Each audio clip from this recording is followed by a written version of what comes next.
বর্তমান সময়ে সবার মুখে, মুখে এখন অন্নপূর্ণা। তবে এই অন্নপূর্ণা কি সবাই পাবে আদৌ? তো এই ভিডিওর মাধ্যমে আমি আপনাদের সামনে একটা হিসাব দেব, ক্যালকুলেশন দেব। দেখুন, আগের সরকার, টিএমসি সরকার যখন ছিল, সেই সরকারের রিপোর্ট অনুযায়ী ২০২৫-২৬ সালের অর্থবর্ষে লক্ষ্মীর ভান্ডারের বাজেট ছিল ২৬,৭০০ কোটি টাকা। সেক্ষেত্রে বেনিফিশিয়ারি বা উপভোক্তার সংখ্যা ছিল ২,২,২১,০০,০০০। লাস্ট ২০২৬ ফেব্রুয়ারির সেটা বেড়ে দাঁড়ায় ২১,০০,০০০ বেড়ে দাঁড়ায় ২,৪২,০০,০০০। ঠিক আছে? কিন্তু মেইন টুইস্ট এখানে, এই যে সরকার রয়েছে বর্তমান বিজেপি গভর্নমেন্ট, এর কিন্তু বাজেট ৩৬,০০০ কোটি টাকা। আর উপভোক্তার সংখ্যা ২,৪২,০০,০০০। সেক্ষেত্রে কিভাবে সম্ভব?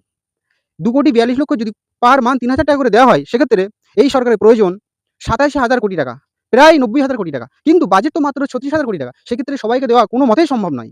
তো ১০০০ কোটি টাকা যদি ৩,০০০ করে ডিস্ট্রিবিউট করা হয়, সেক্ষেত্রে ১,০০,০০,০০০ উপভোক্তা পাবে। এর থেকে বেশি কিন্তু পাচ্ছে না। এটাই কিন্তু বাজেট ৩৫,০০০ কোটি টাকা। সেক্ষেত্রে বেশি কি করে পাবে? এটা কিন্তু মানুষ বুঝছে না। সবাই আশায় রয়েছে যে ওর টাকা ঢুকেছে, আমার টাকা ঢুকবে। গভর্নমেন্টও আশ্বাস দিচ্ছে যে সবার টাকা ঢুকে যাবে, ওয়েট করুন। কিন্তু বাজেটতে ওই, এটা কিন্তু মেন টুইস্ট। এটা কিন্তু বুঝতে হবে আপনাদের, ঠিক আছে?